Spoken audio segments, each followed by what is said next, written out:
សួស្តីបងប្អូនរាត្រីថ្ងៃនេះខ្ញុំសូមលើករឿងមួយដែលមានចំណងជើងថារាត្រីក្រោមពន្លឺព្រះច័ន្ទពេញបរមីមានរាត្រីមួយដ៏ស្ងប់ស្ងាត់ក្រោមពន្លឺព្រះច័ន្ទ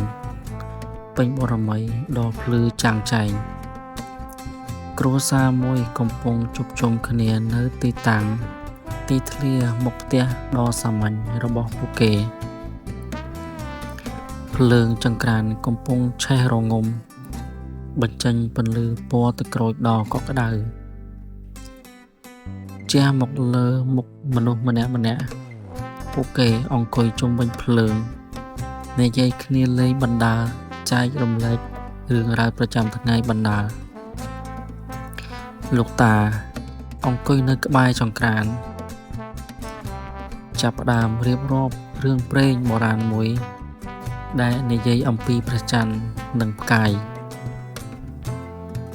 កុមារអង្គុយស្ដាប់ដោយយកចិត្តទុកដាក់ភ្នែករបស់ពួកគេភ្លឺផ្លេកដូចជាផ្កាយនៅលើមេឃម្ដាយកំពុងចម្អិនអាហារពេលល្ងាច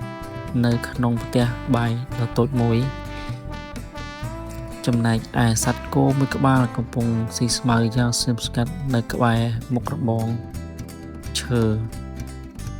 ខ្យល់អាកាសពេលយប់ត្រជាក់ស្រីវស្រែបអមទៅដោយសំឡេងសត្វចង្រិតយំរំពងផ្កាឈើពណ៌ស្វាយដុះចេញពីរបងបង្កើតបានជារូបភាពដ៏ស្រស់ស្អាតគ្រួសារនេះរស់ក្នុងភាពសុខដុមរមនាជាមួយនឹងធម្មជាតិរបស់ពួកគេរីករាយនឹងពេលវេលាដ៏មានតម្លៃ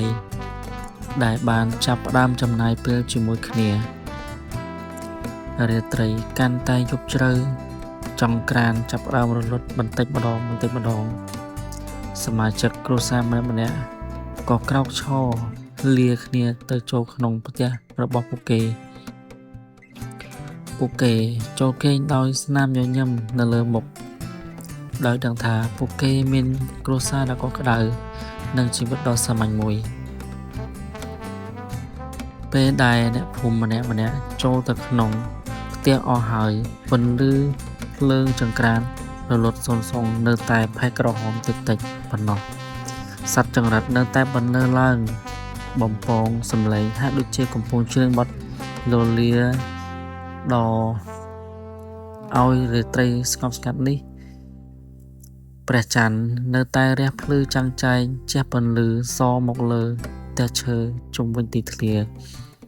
ស្រាប់តែមានផ្កាយមួយដួងធ្លាក់ពីលើមេឃហោះកាត់ផ្ទៃមេឃងងឹត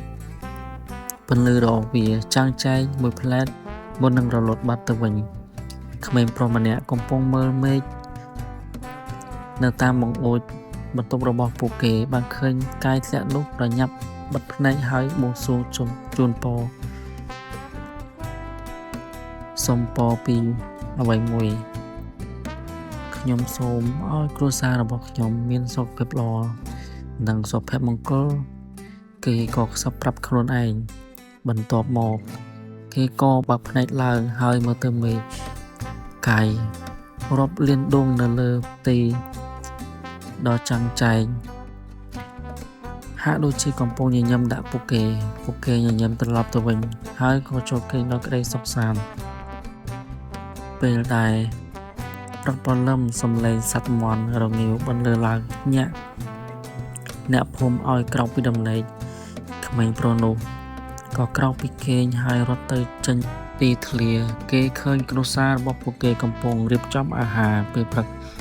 ពួកគេសើចសប្បាយហើយនិយាយលេងទៅវិញទៅមកក្មេងនោះញញឹមដឹងថាគេបួងសួងរបស់ពួកគេបានសម្រេចហើយគ្រួសាររបស់គេពិតជាមានសុខភាពល្អសុភមង្គលគេក៏ដឹងថារាត្រីពន្លឺព្រះច័ន្ទពេញបរមីគឺជាវេលាដ៏វិតមន្តមួយដែលបំពេញបំណងប្រាថ្នាឲ្យខ្លាចជាកាប់